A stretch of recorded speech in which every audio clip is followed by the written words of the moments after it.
he was all excited, and he said, I can become, his staff advisor was saying, you can become the next president if you help Allen bring bin Laden back. We discussed that we were going to give him a share of the rewards for justice money, which is $50 million. He was all excited, but then he said twice, he said, I cannot ask permission from Leon Panetta to work with you to get bin Laden out of Iran, but I can ask my good friend Leon Panetta if he has any objections. You're still there, sir? Yeah, I'm here. Yeah. And so he spoke to Leon Panetta on 2 occasions. We got it back in writing and verbally that Leon Panetta told him, focus on North Korea only. And in the second conversation, he said, do not pursue bin Laden in Iran. Now, I'm sure of that. Yeah. Now, I have had daily discussions and negotiations with the highest level of the Iranian government. It's been supervised by my attorney so that I'm not breaking the federal laws on subverting the policies of the U.S. State Department. I have had 88 pages of correspondence translated and delivered directly to President Ahmadinejad. In this correspondence, I am analyzing and discussing 6 scenarios for bin Laden's transfer to U.S. custody. I'm discussing 5 concessions from the United States and analyzing them. We have proof that Ahmadinejad has received the material. There is one man at the United Nations who's been designated in the Iranian mission to the UN to deal with me exclusively. I'm putting together a bipartisan coalition to go to Iran to discuss bin Laden's transfer to the United States. Well, you'll never have that happen because our government won't let that happen. You were very astute. Yesterday I had a conference call with Senator Susan Collins' people, and it included Brandon Milhorn, who's on the Senate Homeland Security and Government Affairs Committee, also Robert Strayer and Molly Wilkinson. My request to Collins is that we get Collins and Lieberman and you to accompany us to the Oval Office to tell the president that this is a ticking time bomb, and if they will not, that he's got to designate you and Susan Collins and Lieberman to negotiate with Iran. And if he will not do so, we will go public about this in a way, because we've now determined without any doubt, I've got the proof, that Hillary Clinton's fingerprints are all over this policy. She has actually inherited the policy from the Bush administration and enlarged the... Hillary Clinton. Oh, Hillary, yeah. There were 3... What's that? I'm going to the airport now to pick up Brian Ettinger, who's one of my partners. Brian is Joe Biden's closest friend, was his first staff director. Wait till I pick him up. I would ask you to call me back. Let me have a conference call with Brian in the car with you. I'm in my car, just myself, and I'll have Brian. He just called me, which means he landed. So I'll have him in the car in 15 minutes. You want me to call you in 15 minutes, sir? Call this number back, and you'll be with myself and Brian Ettinger. Okay. Ettinger is Biden's closest friend. He meets with Biden monthly. He was his first legislative director, and he's an attorney. More importantly, Brian is the unpaid chairman of the interagency organized crime task force for the U.S., which he does for Biden, which means he works with all of our agencies. And Biden sends him on secret missions, the most recent of which was to Pakistan, without the State Department involved. Now, you can't mention that while I have Brian on the phone, but I'm telling you that to give you an idea of who he is. Yes, sir. So call me back in... he just called, so he's probably getting off the plane now. Give me 15 minutes and then call back. Very good. I will call you in 15 minutes, and also, sir, privately between us, if we can work out a cooperative agreement, I will share a significant percentage of the rewards for justice. I've always said that. And Alan, let me say this. You told my daughter it was about money. It's really never been about money. You know, I had my daughter's house invaded by the FBI. You've never had that done.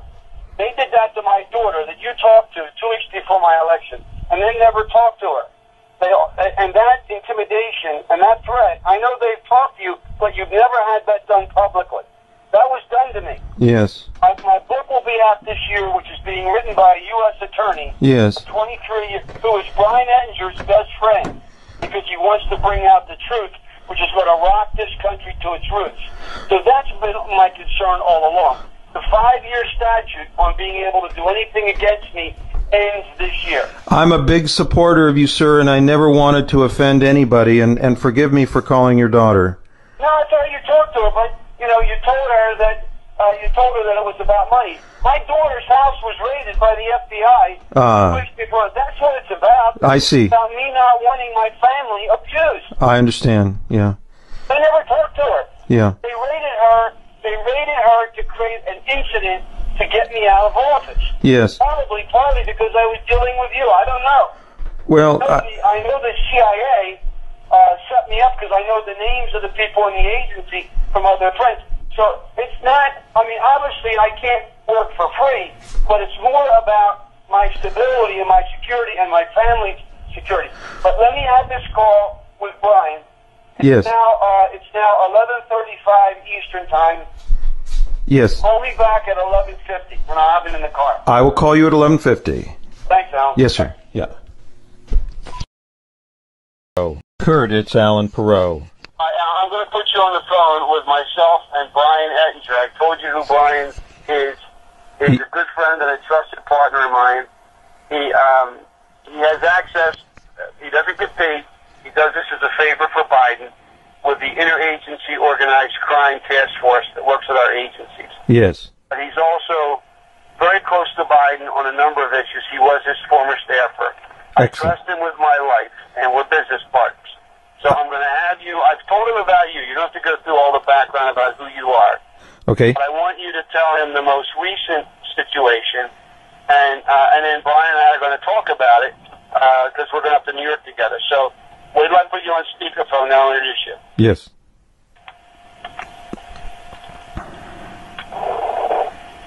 Alan, can you hear me?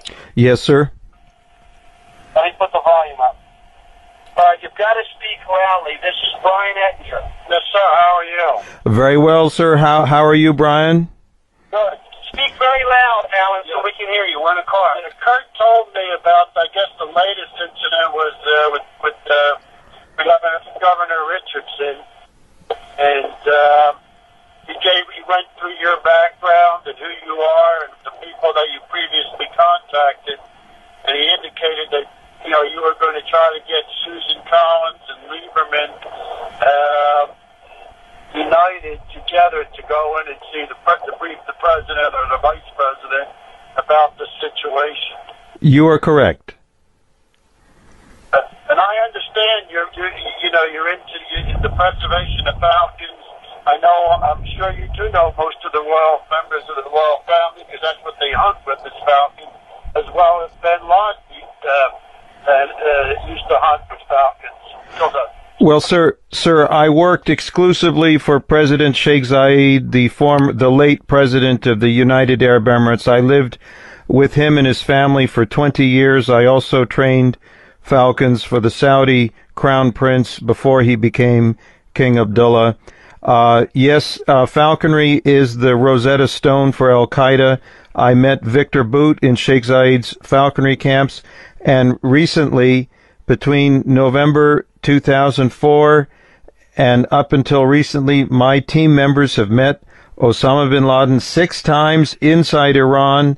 We have repeatedly notified the U.S. government and only received, first we were ignored, then we were obstructed, and then we were threatened. I mean, that doesn't surprise me. There's a friend of mine who's an international hunter, and he hunts with falcons with the royal family of the UAE, and his name is Saeed Khan Parrot. Yes. I don't know if you know Saeed, but he takes them in the Himalayas to go this mountain goat. They go hunting with the royal family there. Yes. And he told me about a year ago that because he has a house also in Quetta. He told me that he knew recently that Bin Laden was in northern Iran, and that he's an American citizen, and told people at the embassy, and they ignored him like the plague. I haven't told you this, but on my most recent trip to Kuwait, I was with my two closest friends there, Sheikh Mohammed, who's the foreign minister, deputy prime minister, and former U.S. ambassador, and Sheikh Saud, who was the ambassador during Desert Storm. Yes. And it was George Bush, the father's closest friend in the Middle East. Yes. And he's a very close friend of mine, and we were having a private dinner with his son Noah, who's another really close friend of mine. And we got to talking about Bin Laden. I said, Sheikh Saud, where do you think he is? He said, oh, Kurt. He said, there's no doubt, he's in Iran.